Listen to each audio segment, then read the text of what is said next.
Welcome to another video from Rockin' Overlanding. Tracey and I decided to go out one day and check out a haunt that we've found. We call it Cameron Beach. We don't actually know the physical name of it. It is cutting through somebody's private property, so you do need to be respectful of it.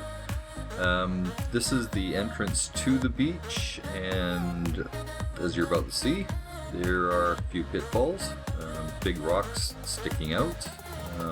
This gentleman in front of us just happened to find one of them with his differential.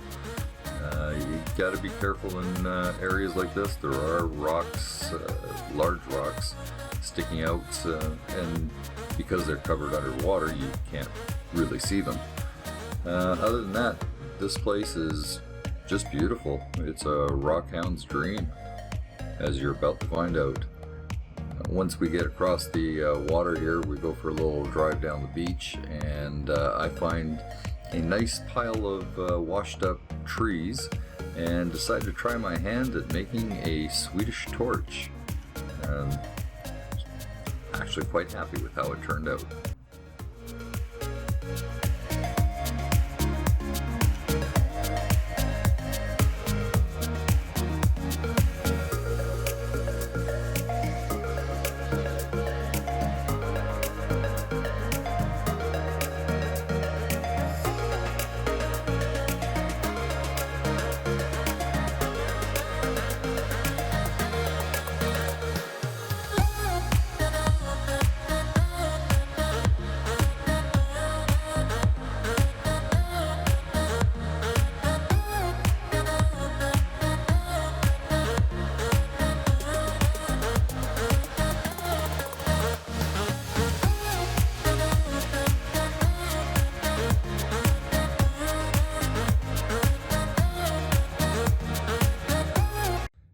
So we decided to go out for a drive today and out to almost Chilliwack, the outskirts of Mission, and I decided to try my hand at doing a Swedish torch, and it actually worked. I'm kind of happy. Not the perfect torch, but for a first attempt, I'm quite pleased. Take a look.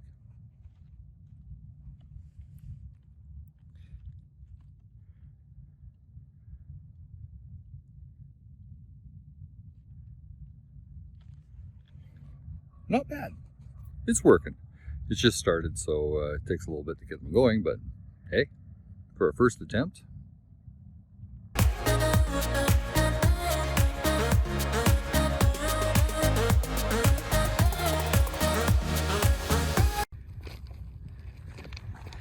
Dario's made his first Swedish torch. How'd that work out for you, babe? Actually, not bad. I learned a couple of very valuable things. I'll have to put them in practice next time I try one. Good, good. There's 3 torches. That's just the basic one, but I'm going to try the other ones next time. We'll see how it goes. But so far, I'm pretty impressed. Nice. I don't know what the name of this spot is, but as you can see, it is Rock Hunter's Heaven. Full of some really nice rocks. Yeah, really cool ones.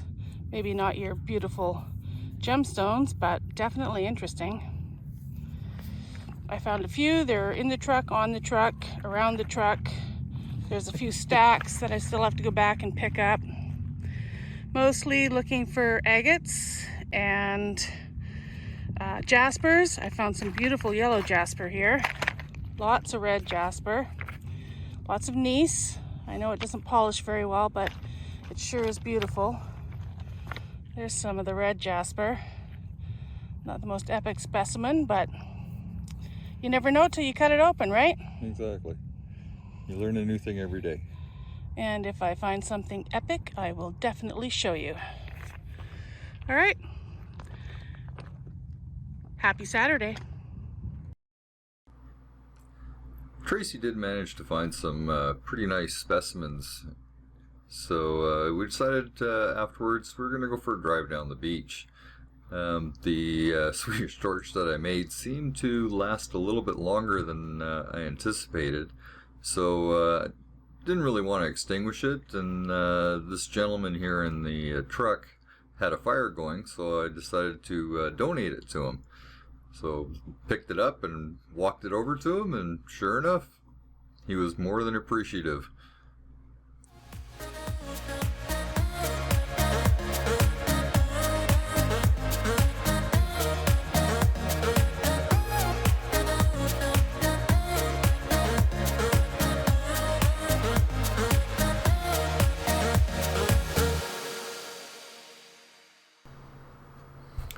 And lo and behold, like I said, this is a rockhound's dream. As you saw when we were at the other location, there were a couple of people walking along the beach, checking out the rocks, and here's a couple more. Decided to stop to them and have a quick little chat, see how they're making out and what they're coming up with. They didn't like being down by the water's edge. They found the rocks were quite dirty and covered in silt and sand and stuff, so they were more inland. Typically, depending on what time of year, this is part of the Fraser River, so it is underwater.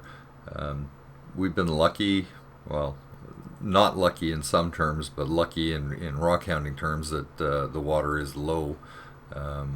Not lucky because of the forest fire issues, which I'm sure are going to come to light this summer for sure.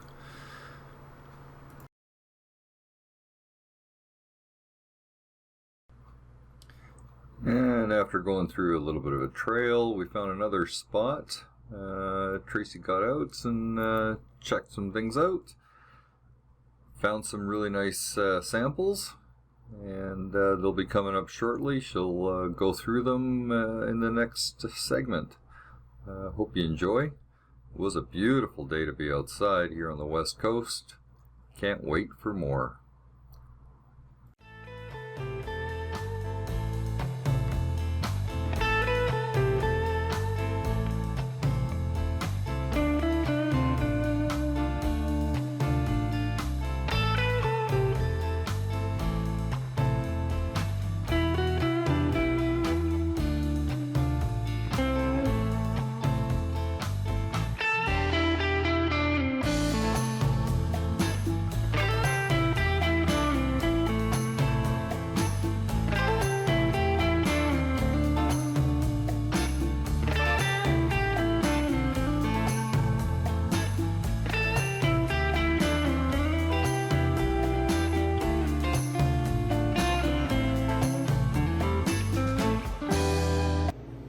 So you see these ones, they must be very hard because they've all got those little C marks in them,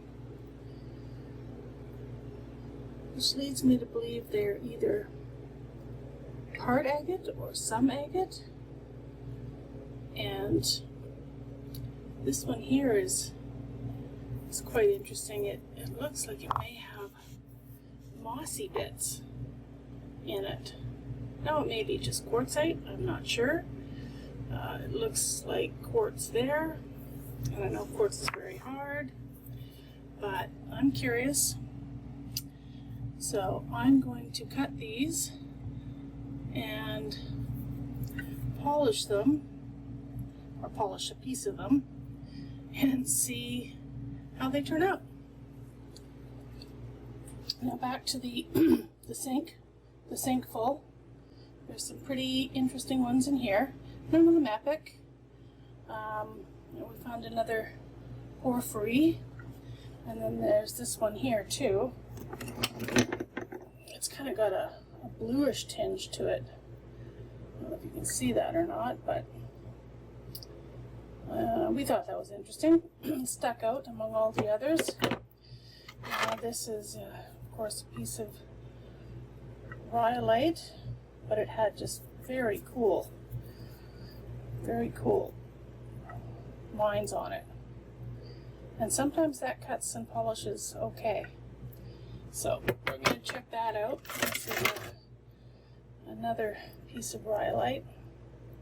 We're going to see if we can cut that and get any kind of scene out of it. This one is cool, but I think it's more of a granite, and it feels very crumbly, so I think it's just going to break up when I cut it, but it's worth taking home and trying. Quite a few jaspers, as you can see. This one was different. It's kind of got a peachy color and a bit different of a texture. So you want to see what that one cuts like.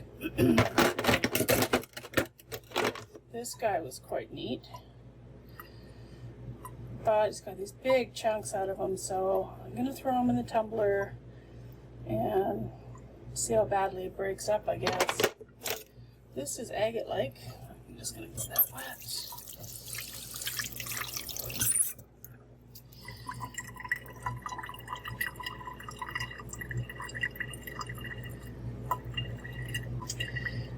It's got a lot of indentations in it, and I know it doesn't look like an agate from here, but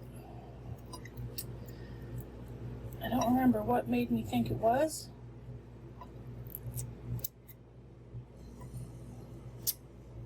But I did. And then this one has some beautiful colors in it. I'm hoping those come out in the tumbler. I'm going to have to shave a lot of these cracks down on them. This is another agate.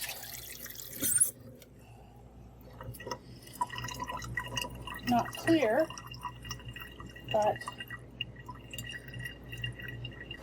see a few lines. Maybe not an agate, maybe it's the chalcedony.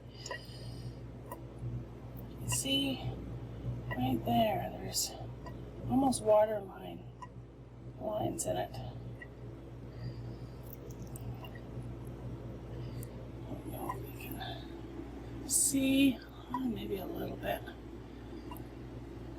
Doesn't really show up, does it?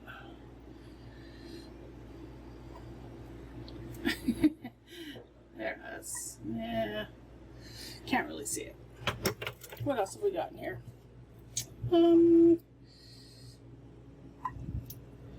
They always look better when they're wet. A bunch of tumbler fodder, lots of little ones. A few more of the jaspers. And I think this one is the best one of the day, because it just really has some gorgeous colors in it. That one we're going to cut and see if they go all the way through. Yeah, so welcome to my kitchen sink. Hope you all have a great day, and stay tuned to see what we do with them all.